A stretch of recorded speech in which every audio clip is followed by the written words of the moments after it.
안녕하세요. 책 읽어주는 핫바입니다. 오늘은 공부하기에 앞서 제가 소개해드리고 있는 다산 에듀에서 출판된 통세계사에 대하여 혹시 모를 오해 부분을 먼저 설명드리고 함께 공부를 출발했으면 합니다.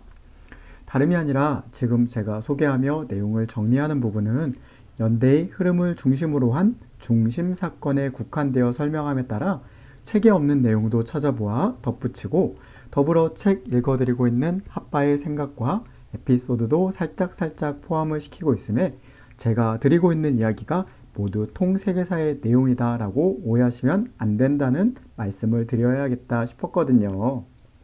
또한 드리는 말씀은 통세계사에는 연대의 흐름뿐만 아닌 역사의 흐름 속에서 모두 잘 알고 계신 분도 있으실 테지만 저희가 알지 못하는 재미있는 세계사의 내용이 너무나 풍성하게 포함되어 있으니 그 내용들은 책으로 직접 보신다면 더욱 좋을 것이라는 마음의 추천을 드립니다. 단, 절대 책 광고는 아니니 이 부분도 오해하지 말아주세요. 그럼 수다는 여기까지만 하고 오늘의 공부를 시작하겠습니다. 지난 시간 우리는 4대 문명의 공통점과 발달, 인류의 탄생 및 신석기 혁명, 그리고 그 외 지역의 발달까지를 살펴보았는데 모두 기억나시죠? 기억이 나지 않으신다면 고민하지 마시고 다시 한번 듣고 오시면 됩니다. 오늘은 인류가 탄생하고 4대 문명 지역을 중심으로 발전해가며 고대 국가가 형성된 기원전 1300년에서 기원전 600년 전으로 혼란을 맞이한 동서양의 혼돈 시기라 이야기하는데 이 시기에는 새롭게 고대 국가들이 세워지다 보니 다툼이 많았던 시기였기 때문입니다. 거기에다 고대 국가 간의 힘이 비슷하였기에 더욱 잦은 다툼이 일어났고 또한 오래 지속되었던 것이죠. 이제는 웃으며 추억으로 이야기할 수 있는 이야기지만 제가 학교 다닐 때 학교에서 교실이 떠들썩할 때 힘센 친구가 한마디 꽥! 하면 교실이 조용해졌다는 기억 저만 있는 것은 아니죠? 갑자기 이 이야기를 왜 하냐고요? 이 혼돈의 시기가 이렇게 힘센 국가가 없다 보니 서로 힘센 국가가 되기 위한 힘 겨루기의 시기였다는 것에 대한 이해를 돕고자 한 이야기랍니다. 자, 다시 돌아와서 이렇게 절대적으로 강한 국가가 없는 시기로 인하여 혼란의 시기를 겪고 있었지만 강한 국가가 전혀 없지는 않았다고 하네요.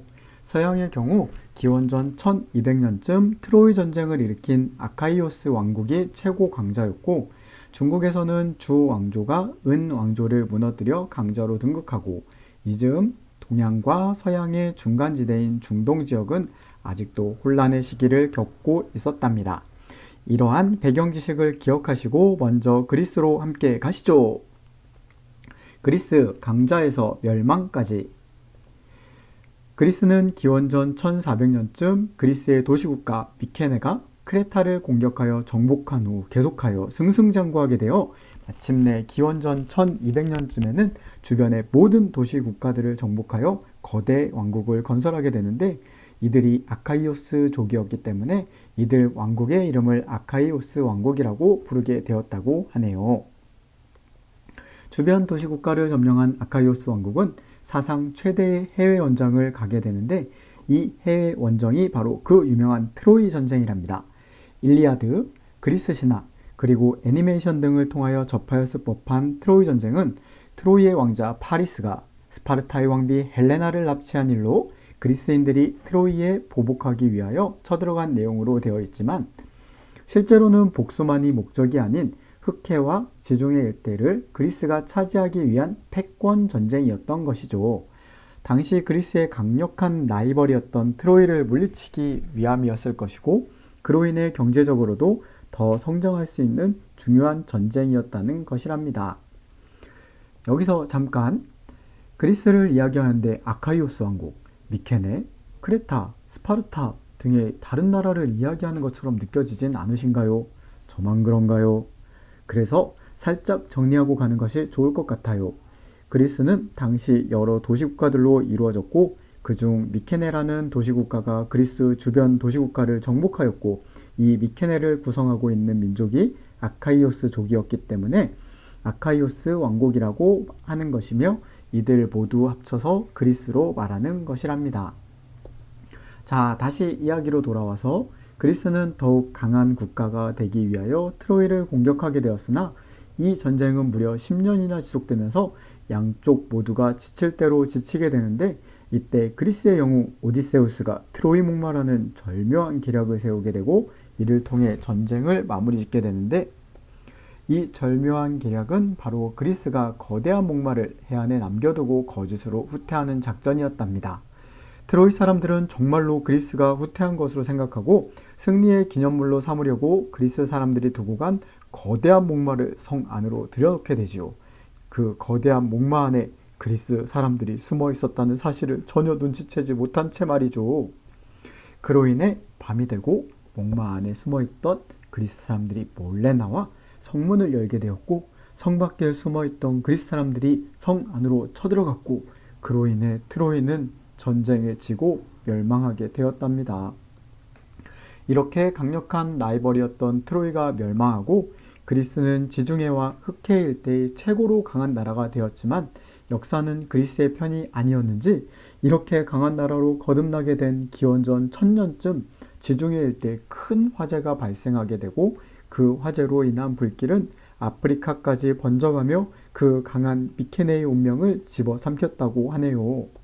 그런데 비슷한 시기인 기원전 1000년쯤 그리스 북쪽에서부터 도리스인들이 남쪽을 향해 쳐들어오게 되는데, 그 강력하던 미케네의 아카이오스인들을 소아시아로 달아나게 하였고, 이때부터 도리스인들이 그리스 전체를 지배하려 들었답니다. 도리스인들에게 지배당하지 않으려는 다른 도시국가들 사이에 끊임없는 민족 다툼이 일어나게 되는데, 앞서 이야기한 큰 화재는 이러한 역사적 사실을 표현한 것은 아닐까 여겨진답니다.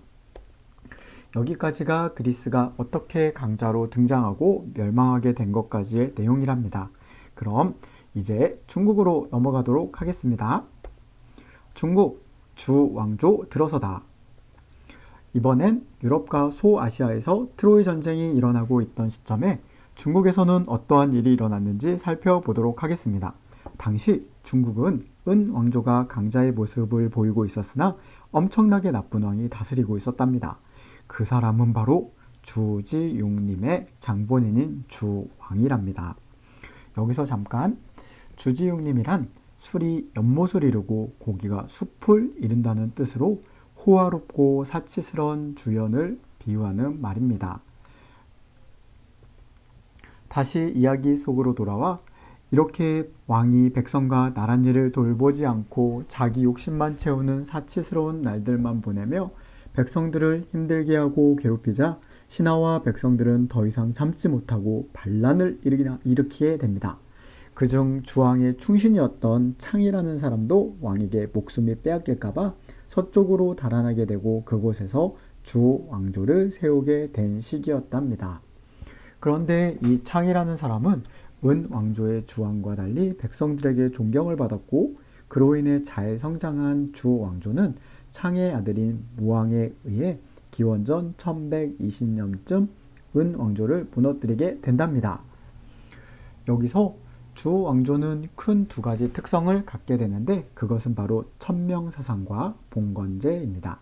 천명사상은 사실 주왕조의 무왕이 은 왕조를 무너뜨린 것은 지방정부가 중앙정부를 무너뜨리게 된 것인데, 이해를 돕고자 말도 안 되는 이야기지만, 예를 들어 한국을 대표하고 있는 대통령님을 어느 한 지역을 대표하는 지사님이 대통령님을 공격하여서 빼앗은 것과 같은 이야기라고 할 수 있겠습니다. 어디까지나 이해를 돕고자 하는 이야기니 오해하시면 안 됩니다. 그러다 보니 주 왕조의 부왕을 따르던 백성들은 괜찮았지만 은 왕조의 백성들은 이게 무슨 말도 안 되는 일이냐 해서 많은 반발이 있었고, 이에 무왕은 자신이 한 행동이 옳았음을 백성들에게 증명을 해야 했기에 많은 고민을 하게 되는데, 이때 바로 천명사상을 주장하게 되었답니다. 천명사상은 바로 하늘의 명을 받았다는 뜻으로 무왕 자신이 황제 자리에 욕심이 있어서가 아니라 백성을 위해 폭군을 물리치라는 하늘의 명령을 받아서 한 행동이었음을 이야기한 것이랍니다. 그리고 또 다른 특징은 봉건제인데, 여기에서 중요한 점은 봉건제가 중세 유럽에서 나온 제도가 아니고 중국에서 기원전 1200년부터 시작되었다는 점인데 이는 유럽보다 약 1500년 정도 먼저 시작되었다는 점이랍니다. 그렇지만 봉건제의 자세한 이야기는 중세 유럽에서 다루겠습니다. 단, 중국이 유럽보다 봉건제를 먼저 시작했다는 사실은 기억하세요. 이제 이번 시간 마지막 내용으로 고대 국가에서 서양의 중심이 되는 지중해 지역과 동아시아 중심이 되는 중국을 살펴보았으니 이제 동서양의 중간지대가 되는 오리엔트 지역을 살펴보는 것으로 이번 시간을 마무리하도록 하겠습니다. 아시리아의 통일과 몰락. 지중해 지역과 중국을 살펴본 기원전 1400년에서 1200년의 시기 그리고 기원전 600년의 시기까지 오리엔트 지역이 되는 메소포타미아 일대도 전쟁의 혼란을 겪고 있었고 오히려 탁 트인 평원지대로 인하여 가장 많은 전쟁이 있었던 것 같다고 합니다. 그 중에서도 대표가 되는 고대 국가들을 순차적으로 살펴보겠습니다. 먼저 이 지역의 강자로 함무라비 왕의 국가였던 바빌로니아가 존재하고 있었지만 기원전 1400년쯤부터 아시리아가 두각을 나타나게 되었고 기원전 1200년쯤부터는 주변으로 정복을 시작하고 기원전 721년에는 힘이 빠진 바빌로니아를 정복해버리고 기원전 671년에는 이집트까지 오리엔트 지역에서 몰아내어 자기 나라로 돌아가게 함을 통하여 오리엔트 전역을 통일하는 대업을 이루게 됩니다. 그러나 아시리아 제국은 오래가지 못하였는데 그 이유는 통치가 너무 잔혹했기 때문이라고 하네요. 아시리아의 폭정에 시달리던 바빌로니아, 메디아, 이집트, 리디아 등 식민지 백성들이 일제히 연합하여 아시리아를 공격하게 되매 기원전 612년 약 60년의 통치를 마감하고 아시리아는 역사의 뒤로 사라지고 바빌로니아를 계승한다는 이념 아래 신바빌로니아 시대가 시작됩니다. 그러나 아시리아에 이어 번영을 누리던 신바빌로니아도 그리 오래되지 않아 쇠퇴하기 시작하고 이집트의 마지막 왕조를 무너뜨린 아케메네스 페르시아 왕조에 의해 멸망을 당하고 만답니다. 오늘은 이렇게 혼란기를 맞은 고대 사회를 세 개의 지역과 같은 시기로 살펴보았습니다. 조금 더 전할 내용이 있지만 너무 길어지면 이게 저거였던가 저게 이거였던가 하는 어려움이 오기에 추가적인 부분은 다음에 이어서 전달을 드리도록 하겠습니다. 이렇게 오늘도 함께 할 수 있어서 너무 감사했습니다. 그리고 이제는 아시죠?